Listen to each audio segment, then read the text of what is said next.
हर बार कभी भी assembly election के बाद या पार्लियामेंट्री इलेक्शन के बाद एक गेम शुरू होता है, एग्जिट पोल का गेम। टीवी चैनल्स के ऊपर बड़े बड़े लोग आते हैं, बड़े बड़े पत्रकार आते हैं, सेफोलॉजिस्ट आते हैं और धड़ धड़ धड़ धड़ करके आपको वो नंबर बताए जाते हैं। टीवी स्क्रीन पे आप नंबर देखते हो, आप बिलीव कर लेते हो और आप खुश हो जाते हो। और ये जो एंकर्स है वो अनाउंस कर देते हैं कि कौन सी पार्टी जीत रही है, कौन सी पार्टी नहीं जीत रही है, काउंटिंग से पहले ही। लेकिन दोस्तों, सवाल ये है कि क्या ये एग्जिट पोल आपको सच दिखाते हैं या सिर्फ एक नैरेटिव बनाते हैं। हेलो दोस्तों, मेरा नाम डॉक्टर मुर्शिद है और आज हम बात करेंगे एग्जिट पोल के लेके। इंडिया जैसे बड़ी डेमोक्रेसी में और बड़ी कंट्री में जिसका पॉपुलेशन 1.4 बिलियन है, यहाँ इलेक्शन सिर्फ एक वोट प्रोसेस नहीं होता, ये एक मैसिव डेटा एक्सरसाइज होता है। और इसी डेटा गेम का सबसे जो कंट्रोवर्शियल पार्ट है वो है एग्जिट पोल। आज दोस्तों वीडियो में हम जानेंगे कि एग्जिट पोल इंडिया में कब शुरू हुआ और इस लॉ इसके बारे में क्या कहता है, ये इतनी बार गलत क्यों साबित होता है, और चौथी बात कि ये बायस्ड होता है या ये किसी पार्टी से इन्फ्लुएंस भी हो सकता है। दोस्तों पहले जानते हैं कि एग्जिट पोल होता क्या है। सिंपल मतलब में, जैसे आपने किसी बूथ से वोटिंग करके आप बाहर निकले, आपसे किसी पत्रकार ने पूछा कि आपने किसको वोट दिया और आपका जवाब जो भी होगा उसी के ऊपर बेस्ड करके वो लोग एक डेटा बनाते हैं और उसी के डेटा के भरोसे वो लोग पूरे इलेक्शन का रिजल्ट प्रेडिक्ट करते हैं। तो ये आपके बताए हुए डेटा के ऊपर ये लोग प्रेडिक्ट करते हैं। आपको पता है कि आपने सच बोला या झूठ बोला, उनको तो नहीं पता है। तो उसी के बेस करके इलेक्शन का एग्जिट पोल जो है वो तैयार किया जाता है। ये कोई एक्चुअल काउंटिंग नहीं है या कोई रॉकेट साइंस नहीं है दोस्तों, ये सिर्फ एक स्टैटिस्टिकल एस्टिमेशन होता है। इंडिया में एग्जिट पोल का कॉन्सेप्ट कब आया? 1980s और 1990s के दौरान ये बहुत पॉपुलर हुआ।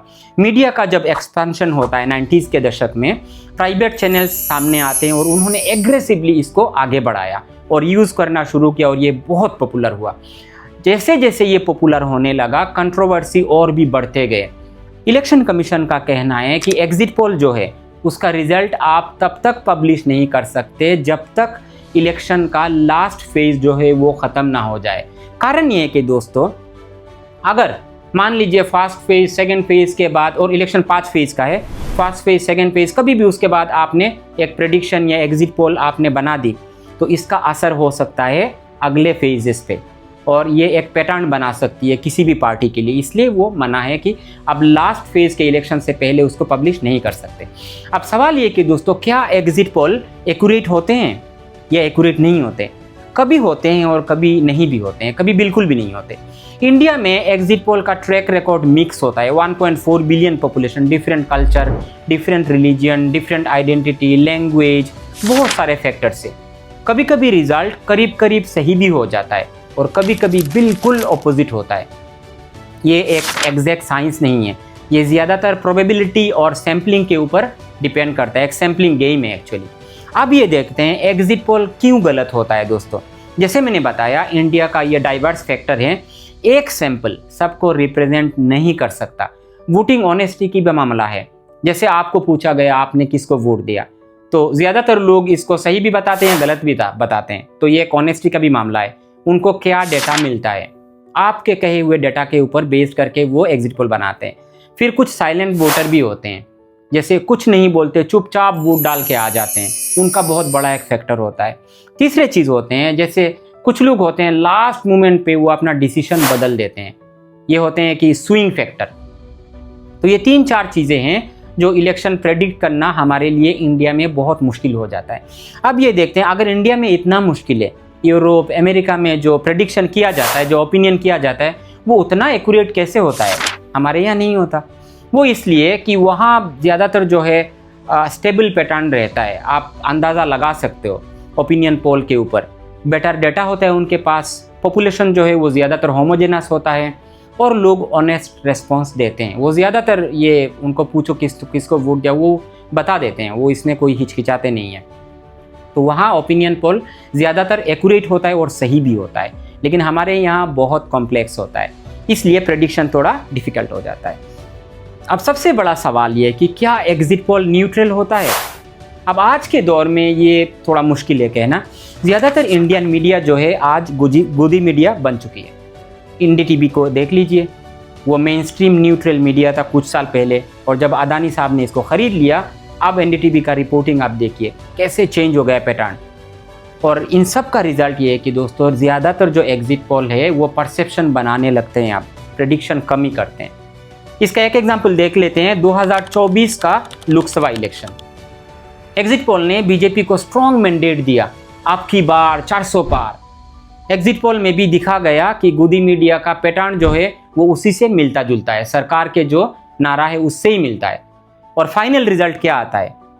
डिफरेंट आता है। बंगाल का इलेक्शन 2021 का असेंबली इलेक्शन देख लीजिए बंगाल का, वहाँ बीजेपी को 200 के आसपास सीट दे दिया जाता है। वहाँ ममता बनर्जी 200 से ज़्यादा सीट लेकर जीत जाती है और बीजेपी सिर्फ 77 सीट जीतती है। तो पैटर्न क्लियर है दोस्तों। आज का जो एग्जिट पोल है उसका ट्रेंड सही हो सकता है, लेकिन एग्जैक्ट नंबर सही होना बहुत मुश्किल है, बहुत कम ही टाइम में होता है। अब देखते हैं कि एग्जिट पोल का इम्पैक्ट क्या होता है। ये एग्जिट पोल जो कहते हैं ये टीवी पे आके, इसका इम्पैक्ट क्या है? ये एक मार्केट का भी खेल है दोस्तों। जो लोग ट्रेडिंग करते हैं उनको ये समझ में आएगा। पब्लिक परसेप्शन भी बनाता है, और सबसे इम्पोर्टेंट है कि ये नैरेटिव को आगे बढ़ाता है। इस बार जो एग्जिट पोल आ रहा है, ज़्यादातर चैनल्स 5 स्टेट के असेंबली इलेक्शन हुए हैं, आप देखोगे कि बंगाल में और असम में बीजेपी को बहुत ज़्यादा बहुमत दिया जा रहा है, केरल में कांग्रेस को दिया जा रहा है, डीएमके को तमिलनाडु में, और पुडुचेरी में एनडीए अलायंस को। तो ये हो सकता है इसका ऑपोजिट भी आ जाए और इसका करीब करीब भी सही हो जाए। ये फाइनल रिजल्ट नहीं है, जैसे कि मोस्टली होता है कि हो सकता है ये पैटर्न भी चेंज हो जाए। आज के मीडिया पूरा बिका हुआ है दोस्तों। गोदी मीडिया शब्द इसी फ्रस्ट्रेशन से आया है। मीडिया का एक बड़ा हिस्सा गवर्नमेंट के इन्फ्लुएंस में आ चुका है। मीडिया सरकार से कोई सवाल नहीं पूछता, और ज़्यादातर पॉलिसी का सवाल, हालांकि पॉलिसी बनाती है सरकार, और क्वेश्चन पूछा जाता है ऑपोजिशन से। ऑपोजिशन को कटघरे में खड़ा किया जाता है, सरकार को नहीं। तो ये याद रखिएगा दोस्तों, जब किसी भी डेमोक्रेसी में, चाहे वो इंडिया हो या कोई और भी डेमोक्रेसी हो, जहां मीडिया सरकार से सवाल पूछना बंद कर दे और सवाल पूछना शुरू कर दे ऑपोजिशन से, और ऑपोजिशन को कटघरे में खड़ा करना शुरू कर दे, तो समझिएगा कि नैरेटिव बनाया जा रहा है। ये कोई इंफॉर्मेशन या डाटा नहीं है, यहाँ नैरेटिव बनता है। तो इसका ध्यान आप रखिएगा दोस्तों। तो क्या हम मान लें कि एग्जिट पोल जो है वो झूठ हो सकता है? ज़रूरी नहीं, लेकिन हमेशा सच भी नहीं होता। ये एक टूल है दोस्तों, ट्रूथ नहीं है। एग्जिट पोल तो सिर्फ एक स्टैटिस्टिकल एस्टिमेशन है, लेकिन डेमोक्रेसी का असली सच जो है वो सिर्फ एक्चुअल रिजल्ट के ऊपर है।